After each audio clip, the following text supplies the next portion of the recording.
Rasulullah SAW menyuruh agar pintu-pintu rumah untuk ditutup, jendela-jendela ditutup.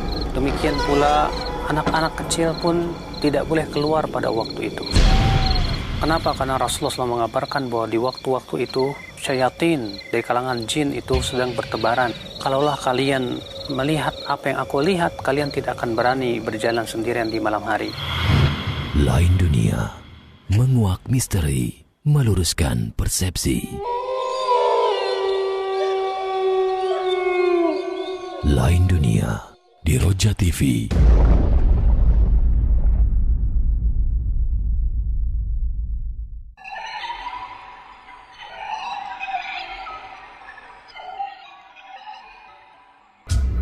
Pemirsa, selamat datang di acara Lain Dunia. Menguak misteri, meluruskan persepsi.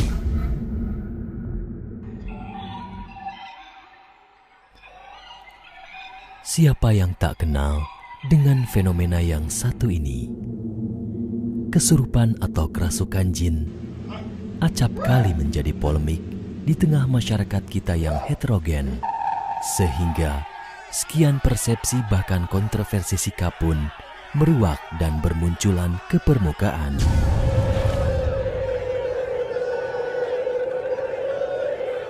Ada yang membenarkan, ada pula yang mengingkari. Bahkan ada pula yang menganggapnya perkara dusta dan termasuk kesyirikan. Assalamualaikum warahmatullahi wabarakatuh. Pemirsa, selamat datang di Lain Dunia. Menguak misteri, meluruskan persepsi. Agama Islam adalah agama yang sempurna dalam menjelaskan hubungan antara sesama makhluk dan bagaimana mereka berinteraksi dalam kehidupan ini.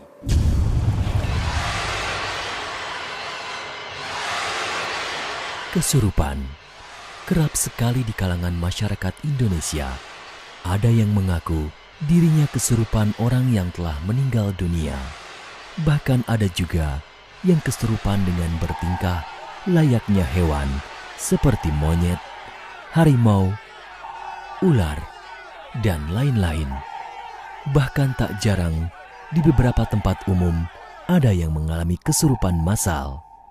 Di sekolah, di pabrik-pabrik, dan di tempat-tempat lainnya.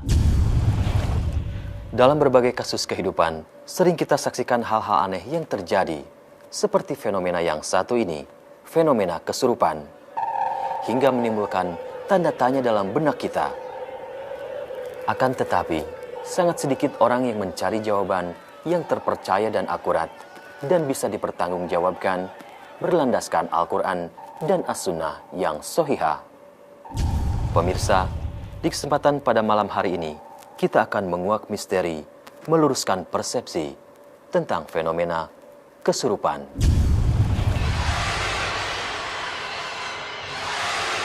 Lalu apakah hakikat kesurupan itu sendiri? Dan benarkah ada kesurupan itu? Dan seperti apakah persepsi atau sudut pandang menurut akidah Islam?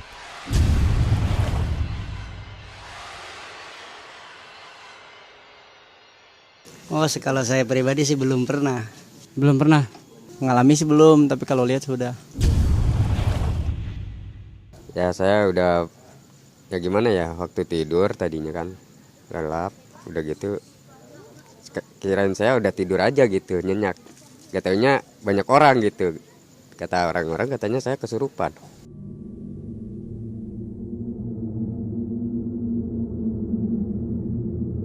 Melihat dari yang lain mungkin pernah melihat gitu. Kalau saya sih pernah lihat kebanyakan yang kesurupan dari neneknya gitu ya. Dia kadang-kadang menitipkan suatu ya bicara gini-gini, tapi nggak tahu, Allahu alam saya nggak tahu tuh. Pernah sih lihat di pabrik teman rekan saya yang kesurupan. Cuma ya memang ada satu hal yang saya tidak mengerti gitu ya kan. Saat dia kesurupan ada suara lain selain suara dia gitu. Suaranya beda, ada yang beda bicara tuh seolah-olah bukan dia yang bicara, seperti itu aja.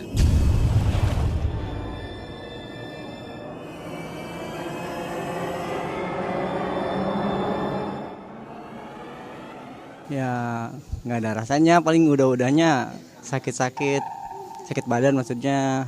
Saya sih dari sisi mata saya mungkin ya kayak orang nggak sadar begitulah.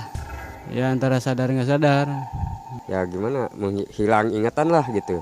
Seolah-olah udah sadarnya saya malu sama yang nonton.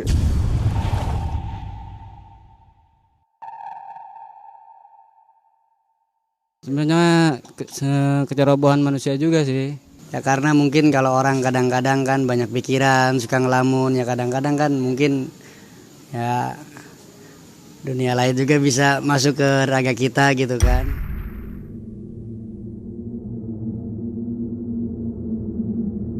Gimana dengan zikir sih? Iya, dengan zikir. Ya memakai bacaan-bacaan yang dimilikinya. Wah mungkin kalau versi-versi orang yang nggak tahu ya kadang-kadang memanggil dukun gitu kan, gitu infonya. Berdoa gitu ya, dari ayat-ayat gitu ya, nggak tahu dari ayat apa-apanya gitu ya, menghilangkan semacam ada kesurupan kuntilanak, semacam kesurupan dari saudaranya atau neneknya, kakeknya itu. Kita tenangkan tubuh dia dulu. Kalau memang kita tidak bisa tangani dengan cara kita, mungkin ada seorang orang yang tahu caranya seperti apa, ya kita misalkan panggil seorang ustadz yang mungkin kalau yang kita tahu di lingkungan kita di sini ada ru'yah seperti apa di ru'yat gitu ya. Ya mungkin saya akan panggil seorang ustadz yang bisa mengerti supaya menenangkan, mengembalikan jiwa dia gitu. Berbagai macam opini yang ada di masyarakat kita terkuak hingga kita mendengar dan mengetahui bagaimana keyakinan mereka dengan fenomena kesurupan ini. Ada yang mengatakan kesurupan adalah masuknya roh halus dari orang yang sudah meninggal yang hendak menitipkan pesan-pesan tertentu kepada saudaranya atau sanak familinya. Ada pula yang mengatakan kesurupan bisa terjadi karena pikiran yang kosong atau lamunan-lamunan seseorang. Mereka pun meyakini doa-doa tertentu tanpa tuntunan yang sesuai dengan sunnah Nabi Sallallahu Alaihi Wasallam. Bahkan tak jarang mereka memanggil dukun untuk mengobati korban kesurupan.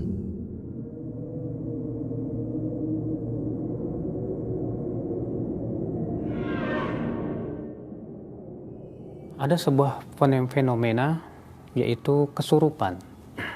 Masuknya jin dalam tubuh manusia. Apa betul jin bisa masuk ke dalam tubuh manusia? Jawabannya betul. Karena ini ditunjukkan oleh Al-Quran dan hadis Nabi SAW. Di antaranya hadis ketika Allah menciptakan Nabi Adam ya dengan sangat sempurna dan telah selesai penciptaannya, maka iblis pun ya kemudian masuk ke dalam tubuh Adam yang waktu itu belum ditiupkan padanya roh. Ini menunjukkan bahwa iblis ya bisa masuk ke dalam tubuh Nabi Adam. Demikian pula Allah ketika menyebutkan tentang orang yang makan riba. Allah berfirman, "Alladzina ya'kuluna riba la yaqumuna illa kama yaqumul ladzi yatakhabbathu syaitanu minal mas." Dan orang-orang yang makan riba tidaklah ia berdiri kecuali seperti berdirinya orang yang kerasukan setan, kata Allah Subhanahu wa taala. Demikian pula di zaman Rasulullah pernah terjadi ada seorang laki-laki yang kerasukan setan lalu kemudian dibawa kepada Rasulullah SAW. Lalu Rasulullah SAW memukul punggungnya sambil berkata, "Ukhruj aduwallah," keluarlah kamu hai musuh Allah. Dan Rasul juga bersabda, "Inna syaitan yajri min ibni Adam majrad dam." Setan itu mengalir dalam tubuh anak Adam ya dalam aliran darahnya. Nah, ini menunjukkan hadis-hadis tersebut ya, bahwa yang namanya kesurupan itu bisa terjadi.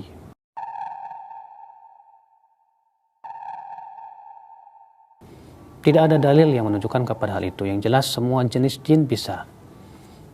Dan itu terbukti dengan kejadian-kejadian. Ya. Saya sendiri pernah melihat ada orang yang kemasukan jin harimau. Maka perbuatannya seperti harimau persis. Ya. Dan ada lagi yang kemasukan jin yang lainnya sehingga gerak-geriknya mirip dengan jin tersebut. Karena demikian pula ya ayat-ayat dan hadis hanya menyebutkan secara mutlak, maka kita bawakan kepada kemutlakannya, dan kita tidak boleh mengkhususkan antara jin dan satu jin kecuali dengan dalil tentunya, ya wallahu a'lam. Nah.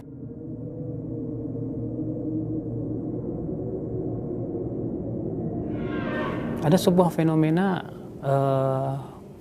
kesurupan massal. Apa mungkin itu bisa terjadi? Bisa. Karena bisa jadi ya orang-orang yang ada di situ ternyata orang-orang yang kosong jiwanya, dia berzikir kepada Allah. Maka setan bisa saja ya mempercundangi mereka, kemudian masuk dalam tubuh-tubuh mereka, sehingga mereka pun kemudian terkena atau kesurupan tersebut. Nah ini ya sangat mungkin terjadi karena syaitan pun juga jumlahnya banyak. Maka bisa saja ia pun ya bersekongkol dengan para jin yang lain untuk masuk ke dalam tubuh-tubuh manusia. Wallahu a'lam.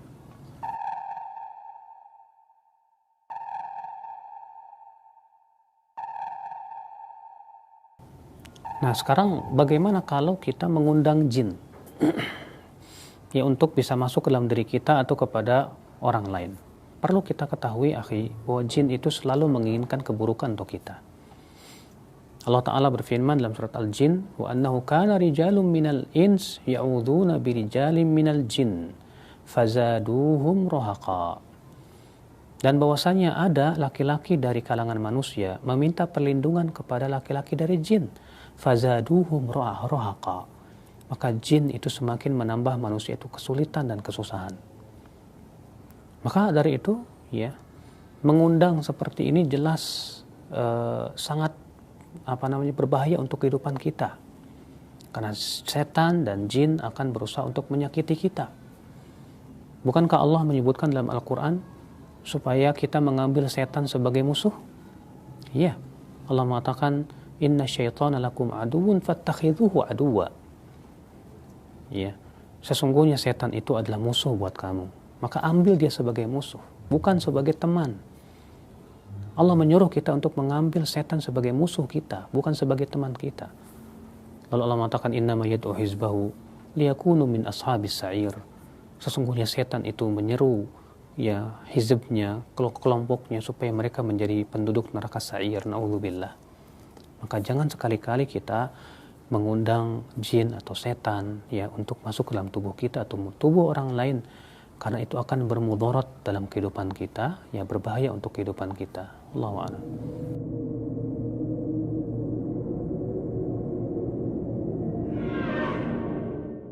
Lalu bagaimana kalau ada orang kesurupan? Bagaimana cara kita mengobatinya? Mengobatinya pertama yaitu dengan cara diruqyah. Dahulu di zaman Rasulullah SAW ada seorang sahabat atau dibawa kepada Rasulullah seorang laki-laki yang kesurupan. Maka Rasulullah SAW memukul punggungnya dengan pelepah kurma sambil berkata, ukhruj aduwallah. Inilah ya yang Rasulullah lakukan. Ya, adapun yang di zaman sekarang dengan cara ngobrol dengan jin, ya, berbincang-bincang dengan jin, maka banyak ulama menyatakan bahwa itu tidak disyariatkan. Ya. Yang Rasulullah lakukan, Rasulullah tidak bincang-bincang, tidak ngobrol, tapi yang langsung Rasul lakukan dipukul punggungnya, ya. Kemudian sambil dikatakan kepadanya, keluar kamu wahai musuh Allah. Demikian pula bisa kita bacakan surat-surat Al-Quran seperti surat Al-Baqarah, sebagai dikatakan oleh para ulama. Ya, apalagi surat Al-Baqarah itu membuat setan ketakutan sekali, ya. Dan disebutkan dalam hadis, inna syaitan yanfiru minal bait alladhi tuqra'u fi suratul Baqarah. Setan lari dari rumah yang dibacakan padanya surat Al-Baqarah. Kita bacakan ayat kursi, demikian pula juga kita bacakan qul huwallahu ahad 3 kali, qul a'udzu birabbil falaq 3 kali, qul a'udzu birabbin nas 3 kali sambil kita tiupkan ke seluruh tubuhnya. Maka syaitan akan kepanasan dan dia akan keluar biidznillah. Namun ini memang terkadang butuh kepada waktu yang cukup panjang sesuai dengan kekuatan orang yang meruqyah dan kekuatan setan yang adalah tubuh ya tersebut. Kalau yang meruqyahnya lemah, syaitannya kuat, sulit ya untuk keluar. Tapi kalau yang meruqyahnya kuat ya dari sisi keimanan, keyakinan, ketakwaan, maka insya Allah itu biasanya lebih cepat lagi. Bahkan saking kuat keimanan terkadang setan bisa langsung keluar hanya sebatas ia melihat terompah kakinya saja, sebagaimana terjadi di zaman Imam Ahmad bin Hambal. Ketika itu ia dilaporkan kepada Imam Ahmad ada orang yang kesurupan. Kemudian Imam Ahmad ia mengatakan kepada orang yang melapor itu, bawa ini sendalku, bilang ini sendalnya Imam Ahmad. Ya, baru melihat sendalnya saja setan langsung lari terbirit-birit. Itu bisa terjadi karena kekuatan dan keyakinan yang kuat kepada Allah Subhanahu wa taala. Wallahu a'lam.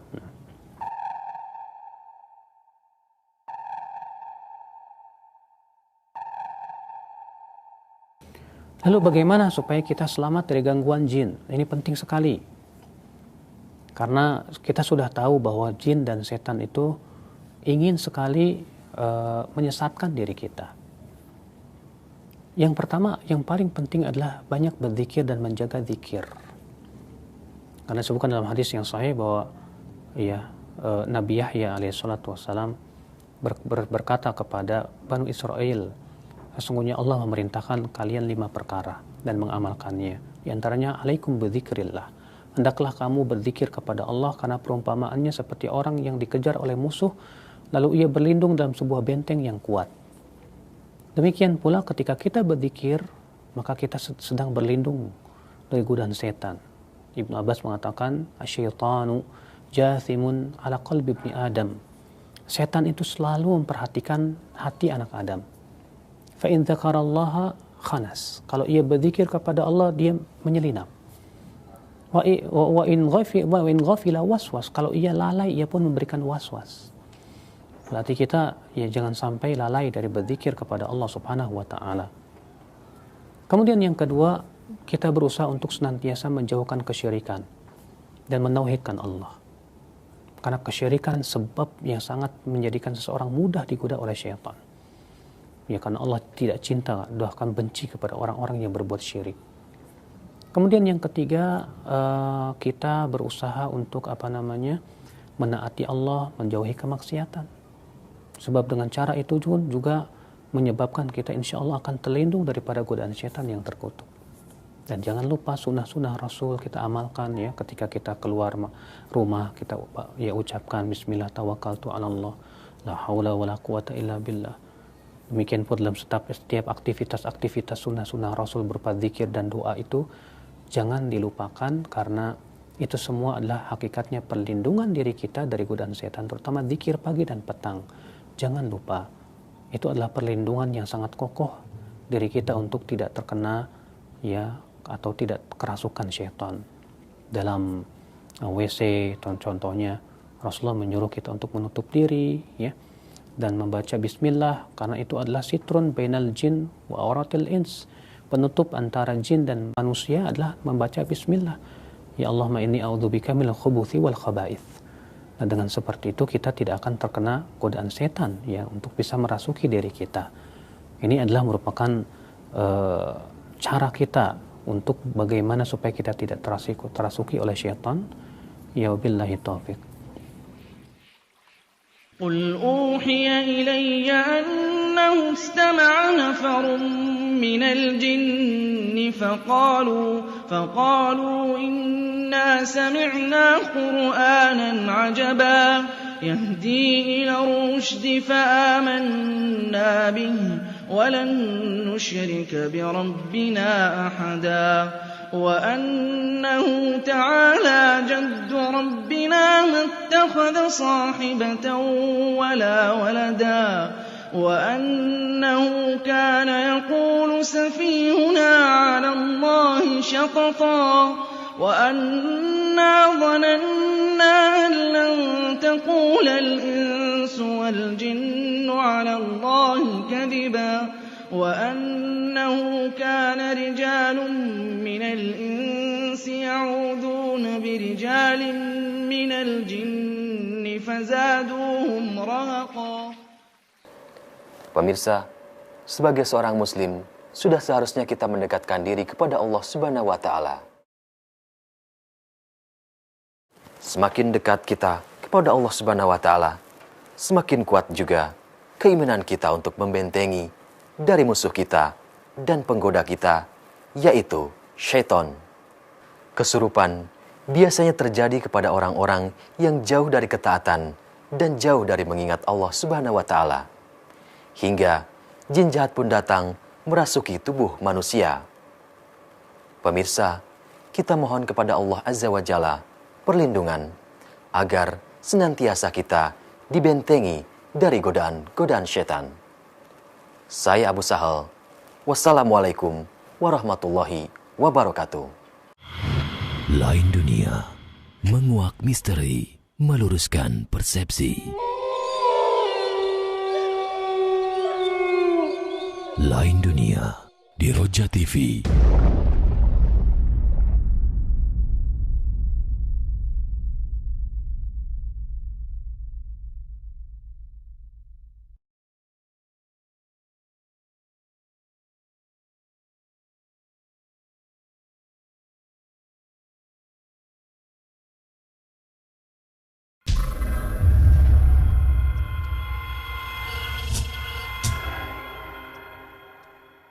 Roja TV, saluran tilawah Al-Quran dan kajian Islam.